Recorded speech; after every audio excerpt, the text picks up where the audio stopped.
Welcome to 14.1, positive square roots.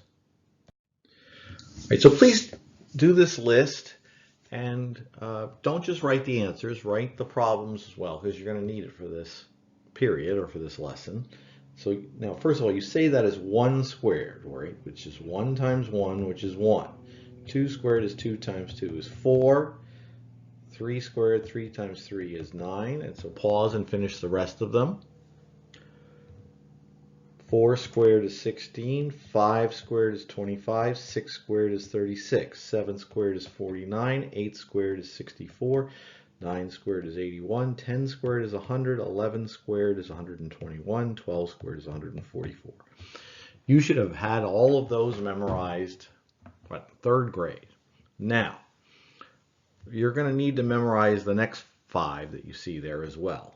13 squared, 13 times 13 is 169. And this is going to come up in this unit many times. So you want to memorize it. You add up to 2 rows, 169. 14 squared, 14 times 14 is pretty easy to remember and memorize because it's the same number of digits, just in a different order. It's 196. 15 squared, first of all, when you multiply by 5, it always ends in a 5. You should know that.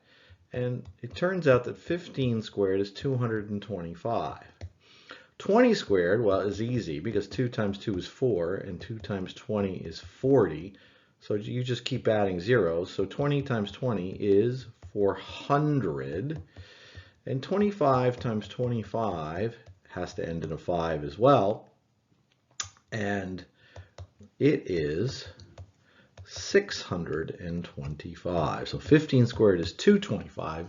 25 squared is 625. Now what we're going to be doing today is this backwards. Now these answers have a name. This list, 1, 4, 9. You're going to memorize this list. And this list, the name of this list is perfect squares. The answers, 1, 4, 9, 16, 25, 36, is a list of perfect squares. Now, the reason I skip like 16, 17, 18, 19, they don't come up as much in this unit as 20 and 25 squared.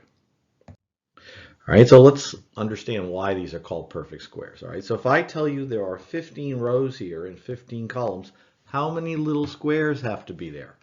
Well, 15 squared, there has to be 225. Right, so 225 is a perfect square of 15 rows and 15 columns.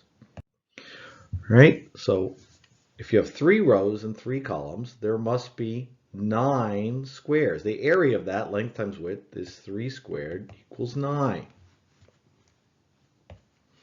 5 squared equals 25. There must be 25 little squares in there. All right, so this symbol is called square root, and it asks you to find the positive square root. There is a negative one coming later. The positive one is also called the principal. The word principal in this case means main square root. All right, so let's see what this does. Well, we just learned that 8 squared is 64. You say this as the square root of 64 is 8, not 8 squared, it's 8. Now, okay, that's how you say it. The square root of 64 is 8. Do not write it up here. Now, I know it looks sort of like a division symbol, but it has nothing to do with division. You never ever write the answer there. That's for division. All right, you're going to write equals 8. The square root of 64 equals 8. All right, so 12 squared is 144. So what is the square root of 144? It's 12. Right? It's that backwards.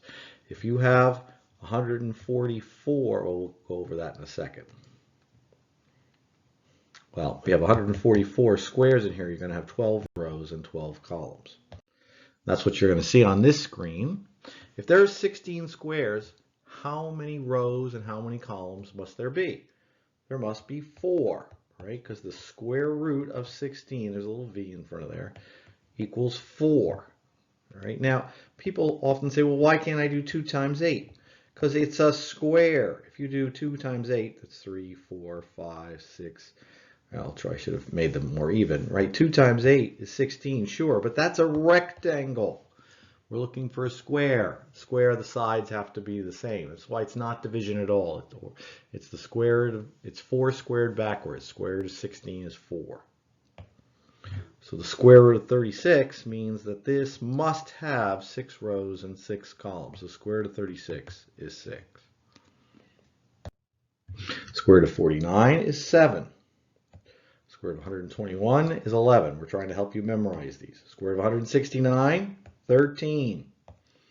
All right, now, a square root is like parentheses. You do inside first, so you add those first, and you get the square root of 81, and the square root of 81 is 9, right? All